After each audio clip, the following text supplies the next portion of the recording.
Now, recently this weekend, I took the liberty to watch the Mario movie, a movie that was being praised by the public and hated by the critics, it seemed. And it's actually safe to say, it is actually a pretty decent movie, one that suffices enough for something like Mario that generally has no overall story in any of the games, and is just simply a good time for many families, and fans of Mario of course. Because this is a film that is a true love letter to those games in all the ways you can think of, and the cast don't do a bad job, especially for the people who were originally worried about Chris Pratt's performance, where the only thing I really hated was the choice to lean in using popular 80s music. But that's okay considering what type of movie it tries to be. The great issues that face this movie are just ones that are supposedly trying to derive something from its story, which it doesn't really have, and if you take a look at it from that lens, then you aren't going to get any of that if you expected that, because at its core, it's meant to be that fun kids movie that take the main elements that people love the most about Mario, whether it be from the main games or Mario Kart or whatnot, because those are simply there to have fun and not have a deep meaningful experience that most cinema is supposed to be derived from, or akin to something like The Last of Us type story, if people actually wanted that out of a video game adaptation. And for today, I do not want to dive into spoilers for the sake of this video, so I just wanted to keep it sure about what it represents overall in terms of a movie. As much as I hate what modern stories have been trying to tell overall, which is virtually nothing, I am simply okay with what this is trying to accomplish overall, especially one that is directed by the same people who developed Teen Titans Go, and that's something to explain on its very own. And somehow, this is something that the critics couldn't understand considering the current disparity between them and the audience, which has always been the case for most movies, and a real fine line between people who watch movies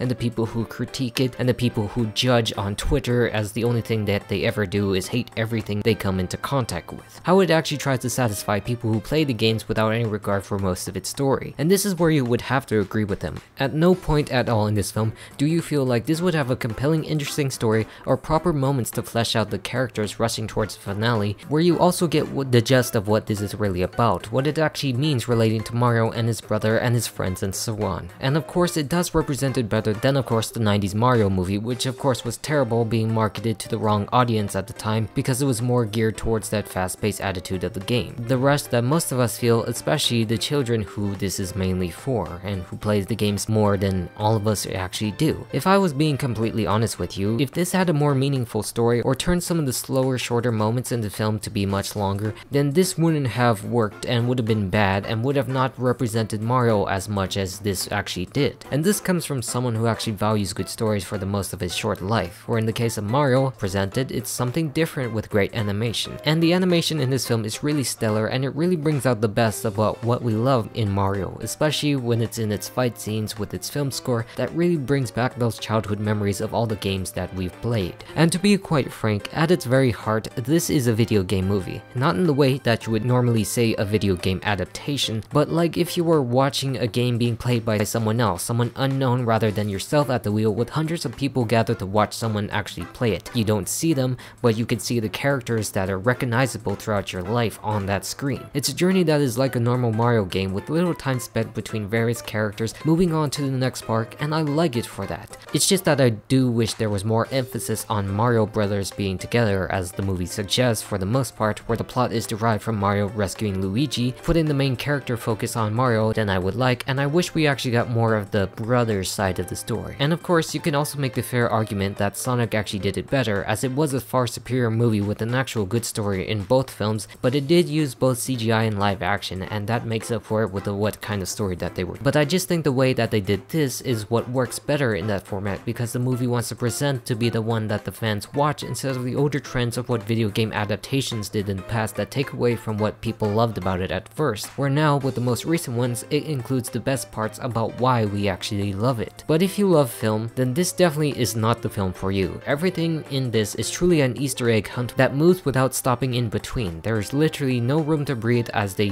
rush towards the finale of the film, very short and very fast. The true disparity between the critics of Rotten Tomatoes and whatnots towards the general audience is knowing what the franchise has offered them. It doesn't offer the film that you would need as a moviegoer critic, the regular stakes that comes with the main villain and the main hero and such, but it's just enough for the general audience to suffice to have that good time. But of course, if you're a critic who rips into this like being the worst thing that Illumination has created, when most of them suck overall, then you really need to reevaluate your job as a critic for the most stupidest takes in history that doesn't actually make sense within the context of Mario and the various games. But the greatest thing I want to highlight in this part is that we should all remember out of all of this is that opinions are opinions and we need to respect that, unless they are utterly insane like Twitter rot wants to express. That doesn't make any sense at all. There is no need to get drastically upset at all of this because of what some people like or hate about something, where we should instead go into this with our open minds, and if people like that, then that's what truly matters, reflected by this explosive box office that has beaten Frozen 2, which I love, and what this movie actually means to many people. But I really don't understand some of the wildest critic reactions that declared something like this to be offensive, which shows a clear lack of understanding how this film is valued by its fans and the game, even attacking the animation of this film. And that's not all the critics, but just some of the wildest ones who are probably there to generate a never-ending discourse which is only there to provide nothing in the conversation. I mean, I do understand everything about what it adds and what it actually does wrong as a movie, but not anything that doesn't relate to what some of the people are talking about, raging at all the critics for criticizing and nitpicking some of the most stupidest things ever. It's just terrible, and it feeds this never-ending negative argument that doesn't provide anything at all worth adding to society. But moving back to the movie, like I said at the beginning, I really hate that they use these 80 pop ballads throughout the film like it really means something to Mario. The soundtrack is cute with Easter eggs to the games itself, but the choice to use things like Thunderstruck during one of the most intense moments just don't feel like Mario to me. It doesn't feel right to do that within the context of what this film brings, which of course doesn't ruin anything overall going forward with what we will see later on in the characters, unlike some of the franchises, but it's just terrible to add. The movie by itself would have been popular enough without these musics, where I'm just saying that in these fun family films you don't necessarily need to add this music because it sucks you right out of the movie. Not to say it doesn't work in other films because they do, but in the context of Mario, I'm pretty sure he wouldn't be jamming out to No Sleep Till Brooklyn by the Beastie Boys or even Take On Me, because that is really odd from the style of this entire film, if you know what I mean, and if you watch it you would understand my point. But does that take away from the experience of everything else that I've said? No, because the cast do a wonderful job with what they're giving and what was needed to be done overall in the course of the film, with of course like Jack Black performing a fantastic song on his own with the likes of Peaches. The music video itself is a masterpiece, by the way, only filmed within a few hours and a testament to his true musical abilities and whatnot, with his stellar performance as Bowser, the perfectly cast role out of everyone else in the entire film. And keep in mind, in my opinion, I don't really think any of them sucked, so that is high praise for the Mario movie. So the true thing to actually take away from this whole experience is, if you want to see a movie, go watch it, and if you like it, then you like it, and if you see someone who hates it, just do not give them your time explaining why you think this is a masterpiece or whatnot, where you can instead deliver something that actually adds to the conversation